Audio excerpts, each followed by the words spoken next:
Question: are nations supposed to allow free trade of another country's currency in their own country? This is considered a normal phenomenon in the Gambia, as we have noticed a surge in Senegalese currency being widely used in the Gambia. The Republic of Senegal and the Senegalese people don't entertain the usage of the Gambian Dalasi in Senegal. This is in a bid to protect their national currency.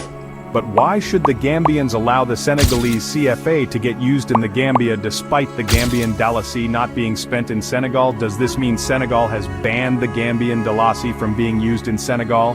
Make sure you stay till the end to find out that one thing all this will lead to that will force Gambians to suffer greatly like never witnessed before.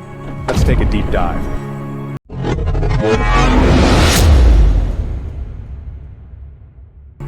Now this is a disclaimer. This video has nothing to do with inspiring conflict between Senegal and Gambia. This is how uneducated and unwise people would think. If you don't know, you shut up and do some research to get clued up instead of running your mouth because you can. Let's take a deep dive. Before we get into the video, we just want to point out that we strongly recommend that you do some research if you don't know much about the financial market, currency depreciation, and the impact of foreign exchange on a sovereign currency. This will enlighten you and get you out of the people who believe such topics are there just to initiate conflict. This is how an average Gambian thinks. Are we surprised? Considering the fact that over 65% of the Gambians receive no form of formal education. If you don't seek to educate yourself, then how would you know or such topics we are talking about? So educate yourself and refuse to be another statistic. We do apologize for any inconvenience this might cause, and don't forget we love you. We only wish well for our nation, the Gambia. Now let's get into the video. In many Gambian border areas, especially Farafenni and Foni, trade overwhelmingly occurs in West African CFA francs rather than the Gambian Dalasi. A 2018 Faroya investigation found that businesses in Farafenni overwhelmingly prefer CFA, often requiring customers to exchange Dalasis at roundabout currency traders before even entering shops. Vendors of staples like vegetables, fish, and livestock regularly demand CFA, effectively sidelining the Dalasi as a secondary medium of transaction. But more worrying is that the Gambian Dalasi depreciated by a whopping 59% against the CFA in just the last 9 years, as per the Gambia Bureau of Statistics and the Central Bank of the Gambia. This preference for CFA isn't just cultural, it has a real impact on the Dalasi's value. According to the IMF, between 2022 and July 2024, the Dalasi depreciated by 14.7% against the CFA franc. Meanwhile, the Gambian Central Bank data shows that from March to June 2024 alone, the Dalasi lost 3.9% of its value relative to the CFA.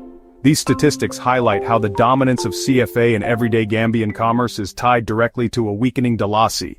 The root causes are both structural and geographic. A significant portion of Gambian imports, from construction materials to food, enters via Senegal's Dakar port and is priced in CFA. This external sourcing creates persistent demand for CFA within Gambian markets. At border hubs, Senegalese traders and cross-border shoppers bring CFA into local circulation, further entrenching its dominance and limiting the use of the Dalasi in Senegal, where it's effectively excluded from commerce. These trends illustrate a clear asymmetry. While the CFA franc is rampant in the Gambia, the Gambian Dalasi is nearly absent in Senegal, reflecting deep economic protection and integration for Senegal, but also strain on Gambian monetary sovereignty. In the nicest way possible, Gambians should refrain from using the CFA in the Gambia. This is by no means initiating or instigating conflict as many Gambians think. It will only make the Gambian Dalasi stronger instead of being weakened all the time. What the Senegalese people are doing by not allowing the Gambian Dalasi to be spent in Senegal is the right thing to do. This has nothing against the Gambia whatsoever. If the Gambia also does the same thing, it is the right thing to do. It has nothing against Senegal. But what makes this matter a painful one is the fact that the CFA is not a Senegalese currency, but French currency imposed on Senegal instead. So we the Gambians should by all means ditch and distance ourselves from using this colonial currency, the CFA. How about we use the Dalasi in Senegambia? Would that not be amazing? Let us know what you think in the comments section below. Now let's break this down into a much simpler perspective for everyone to understand. But first, this is a humble request to please support our work by liking this video and subscribing to the African Pacific YouTube channel. A Gambian-owned channel looking into the happenings of the motherland that are often ignored by mainstream media. Please show your support by liking and subscribing. Thank you so much. Spending another country's currency in your country can weaken your economy by reducing the demand for your local currency, potentially leading to inflation and making imports more expensive. This can negatively impact a country's balance of payments and make it harder to manage its economy.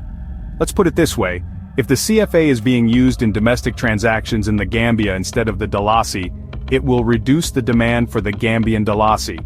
When there is a low demand for the Gambian Dalasi, this will force the Dalasi to weaken or depreciate in value. A weakened Dalasi will make people spend more on buying goods and services. This is how inflation creeps in, as we are noticing in the Gambia.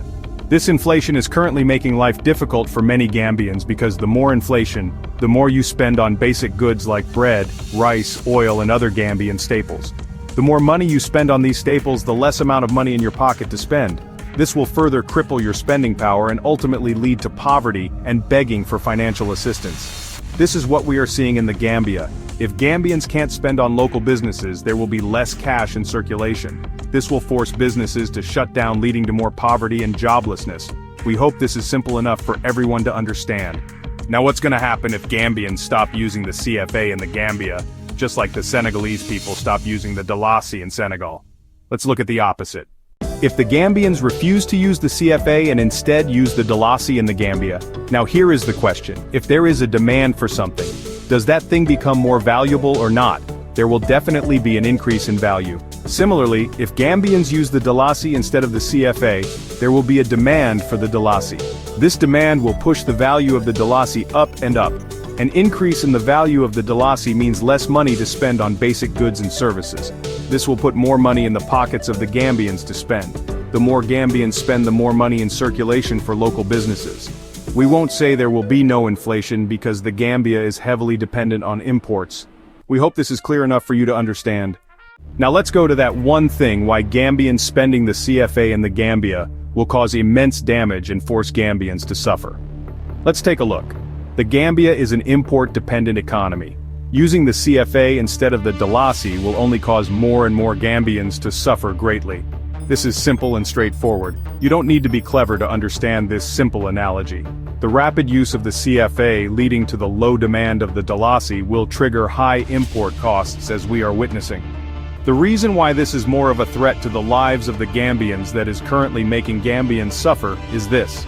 Over 80% of goods entering the Gambia pass through Senegalese territory, mainly via the port of Dakar, which serves as a major transshipment point. This dependency is due to the Gambia's limited port infrastructure and the strategic advantage of Dakar's deep water port, which handles a much larger volume of maritime trade. According to World Bank data, over 60% of the Gambia's imported goods, including foodstuffs, fuel and construction materials, are transported by road from Dakar to Banjul, the Gambian capital. This highlights how crucial Senegalese infrastructure is to Gambian trade. So you see, this large volume of Gambian import products coming into the country through Senegal only means higher import costs. Now let's take this further. An increase in import costs. Businesses that rely on bringing products into the country through Senegal will be forced to increase prices of these imported products they are reselling to the Gambian people. This only leads to one thing: inflation. Inflation breathes high cost of living, which will in turn instigate poverty. This is the faith of the Gambian people. This cycle will be difficult to break. Why will it be difficult for the Gambia to break this cycle?